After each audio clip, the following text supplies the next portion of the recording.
Every year after the NFL playoffs and Super Bowl conclude, draftniks and prognosticators will start to create mock drafts by the dozens. Some do one-round mock drafts with no trades. Some do multiple rounds with trades. The best way to predict a trade is to put yourself in each team's GM's mind and think if you should trade up or down and make the best, fair deal with the other team's GM. In the early 90s, Dallas Cowboys head coach and GM developed the trade value draft chart to help rebuild the Dallas Cowboys roster. This chart would become the guideline for GMs to use to make fair, honest trades with each other.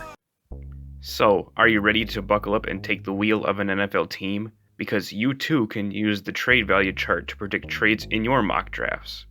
I recommend using DraftTech's trade value chart link. You can see right here in the ticker, I have the link to DraftTech's trade value chart right here, and I will also have a link to the draft page in the description. The cool feature is that you can type in the initials of your team and it will highlight all of your team's draft picks, so that way you don't have to keep and look and search for yourself where your team is picking. Unfortunately, you can only do one at a time, but I would encourage you to go ahead and check it out, play around with it, and see what you think of it. I think it's a really good web page to use when you want to be able to do some trades from one team to another. I would like to again stress that the trade value draft chart is more of a guideline than it's actually being followed to a T, because some teams will wind up taking lesser or more value in trades more often than not. In this video, I'm going to give you two examples in which when one team wanted to trade up for a specific football player and the team that moved down got more value out of the trade, but the best estimation was that it was going to be a little bit more equal, but it wasn't.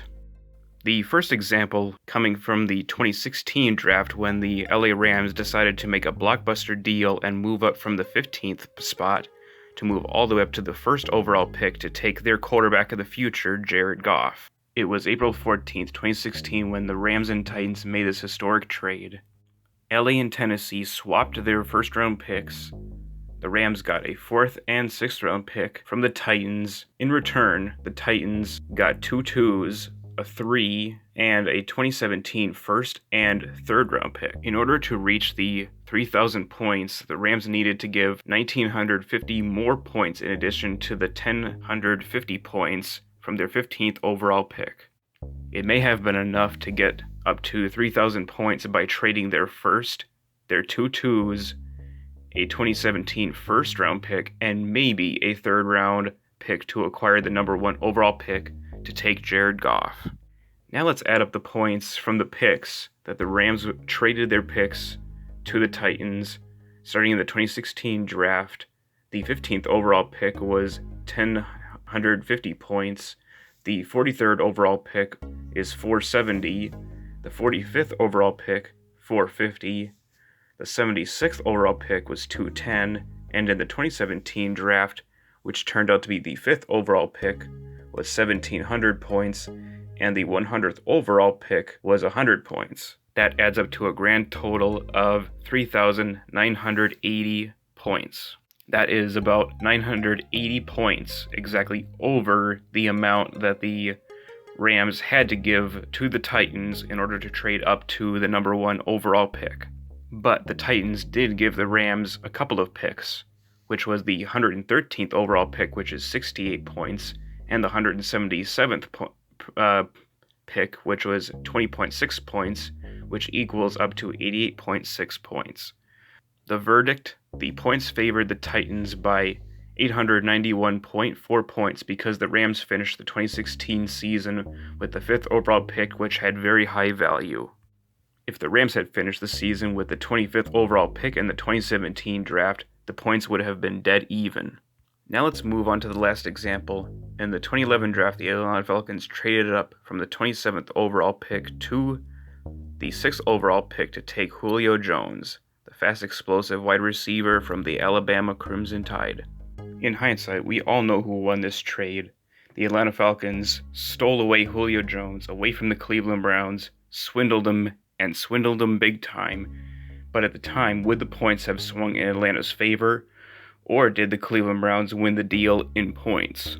Unlike the Jared Goff trade, this one took place during the draft, so there may have been less time to negotiate an even swap of points. But let's take a look and examine if that's the case. The Falcons got the number 6 overall pick in the first round, swapping the 27th pick with the Cleveland Browns. The Browns got a 2nd round pick, a 4th round pick, a 2012 1st round pick, and 4th round picks. To break things down even better, the Falcons needed to give 920 more points to Cleveland in addition to the 680 points from the 27th overall pick.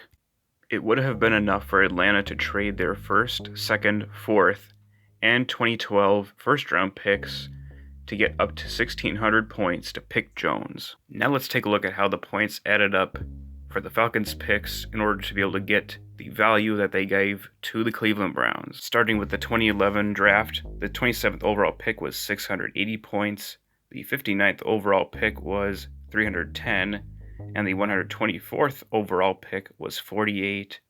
And for the 2012 draft, the 22nd overall pick, which was the pick that the Falcons wound up getting, was 780 points, and the 118th overall pick with 58 points. And that wound up going to a grand total of 1,876 points. So as you can see, the points that the Falcons gave the Browns were well above the 1,600 points that were all that was necessary to give to the Browns in order to move up. The points favored the Browns by 276 because the Falcons finished the 2012 season with the 22nd overall pick, which had high value, and the extra 4th round pick added more onto it. Even if the Falcons had won the Super Bowl and didn't trade their 4th, Cleveland still would have been slightly favored by 28 points. I hope this video was helpful in understanding NFL draft trades and how GMs use the trade value chart to negotiate trades with each other to make the best possible outcome for both sides. Let me know in the comments what you thought of this video. I should come out with some more NFL draft content, so feel free to subscribe and click the bell so you don't miss out.